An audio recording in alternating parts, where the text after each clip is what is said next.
So that even in the early parts of the 20th century, you had a remnant of poor whites in Barbados known as the Redshanks, who were the survivors of white slavery there. So it was a very onerous thing to be captured in battle, and you were, in fact, subject to slavery as a result. The Redshanks, would that any way tie up with the word rednecks? Absolutely, yes. Is that right? Yes, this is one of the racist terms which the media freely uses. We're often told that the most horrible word, I think this specter was summoned in the O.J. Simpson circus, that the most horrible word in the English language, one of his lawyers said, was the N-word.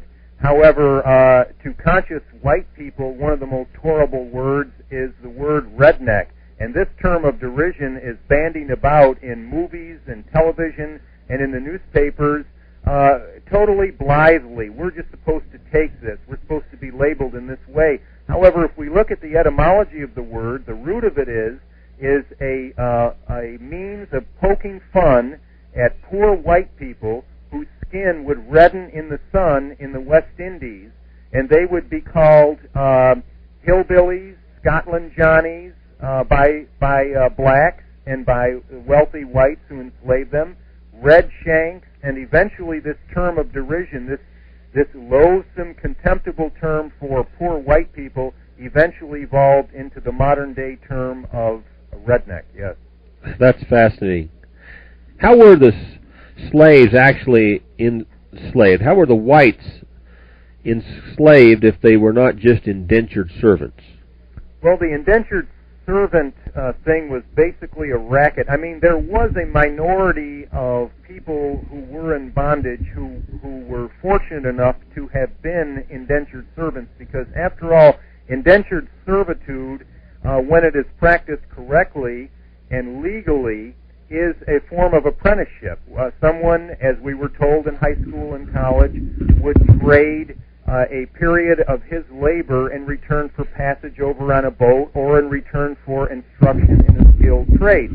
So that is a legitimate a contract there between a laborer and an employer, and I certainly sanction it. I think it's a good thing. In fact, I'd like to see apprenticeship practiced more today as more and more young people get away from the public school systems and they're homeschooled by their parents, and then as they reach their teens, why, it would be quite natural for them to apprentice themselves to a manager or someone who had something to teach them. However, under this euphemism of indentured servitude, Pastor Peters, a tremendous hoax and a tremendous swindle was perpetrated against the poor white people.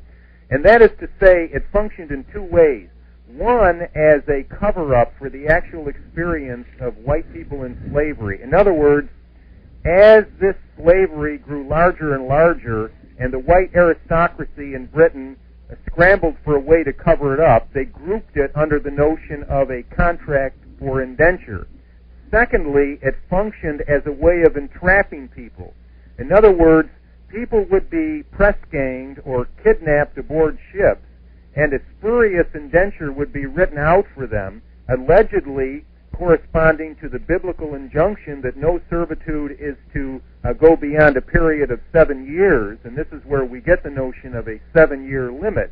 In fact, that limit was completely ignored, and these people were referred to as indentured servants. They were even told that they had a contract of indenture, but in fact they were slaves for life. Now, the way this occurred, the real engine of this enslavement in Britain was kidnapping.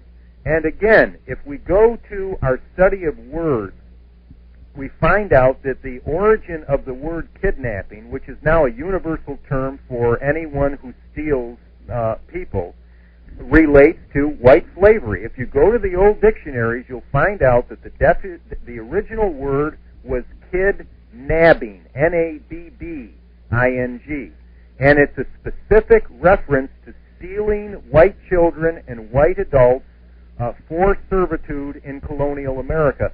And tens of thousands of them were kidnapped from the port cities of England and Scotland. In fact, it got so bad in the late 17th century that parents were in great fear to let their children go to the port cities on an errand without their parents or some other adult guardian safeguarding them. And in fact, even if an adult was along, oftentimes that adult would be knocked on the head and put on board the ship. And in my book, They Were White and They Were Slaves, I give many accounts of this mass kidnapping in action.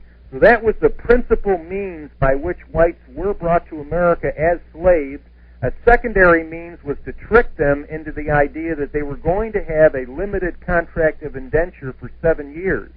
But then when they came to America, you see, there was a way to lengthen that 7 years and to violate the biblical injunction against servitude going beyond 7 years. The way that happened was to create a roster of petty offenses. For example, if a white slave was away from his work or away from the plantation for more than a day, or even for more than an hour, if the overseer decided that this was an arbitrary absence, they would add on a month of servitude to the white slave's time of service. And through various stratagems and tricks, this adding on went to the point where the people ended up being enslaved for life. And that's the real reality of bondage of whites in America. It's white slavery and not largely indentured servitude. It's an amazing story, and ladies and gentlemen, this amazing story is told in Mr. Hoffman's book, They Were White and They Were Slaves, The Untold History of the Enslavement of Whites in Early America. Truth of the matter is, whites were the first slaves in America, not blacks. And that the media is not telling you. We're carrying this book, and of course I'm offering it on this shortwave broadcast. And if you would like to have this book, They Were White and They Were Slaves, it's available for a $16 offering postpaid. Write to Scriptures for America, P.O. Box 766, LaPorte, Colorado, 80535. That's Scriptures for America, P.O. Box 766, LaPorte, Colorado, 80535. Mr. Hoffman, are you a Christian? Yes, I am. Let's go back to the book. Were there white children who were made slaves? How about white women also? Yes, very definitely. If you were born to a white woman, then you also became the property of the owner. Now, for a white woman was basically banned. A white slave woman could not be married. And, of course, the slave masters realized that these women were going to exercise this function of nature, that it would be unnatural for them to suppress their procreative urge. And there were secret marriages, of course, by the score between white slave males and white slave females. But this played right into the hands of their owners, because then more time was added on to their allegedly limited service by the fact that she had these children out of wedlock. Then the children became the property of the master. Now, it depended on which era of colonial law this occurred in. The law became more liberal in the 18th century. In the early 18th century, a child born to a white woman who was enslaved would be the slave of the master if it was a female until she was 18, if it was a male until he was 21. However, in the 17th century, when things were much rougher, their enslavement could go as long as until the age of 31. So this was really dependent on the local situation in the various states. It dates back to an old Roman slave code which decreed partus sequitur ventrum. The condition of the child follows the condition of the mother. So you see, this was really a slave law, which we've seen all these heart-rendering Hollywood movies and on Ted Turner's TNT channel and so forth. But what they never tell us is this was first the experience of white people in bondage, and only later the experience of some black people in bondage. So yes, white families suffered tremendously under white slavery in colonial America, you bet. You're not saying that there weren't black families later on that also suffered, are you? No, of course not. I regard the enslavement of blacks as a terrible tragedy for black people, but a worse tragedy for whites, primarily because this country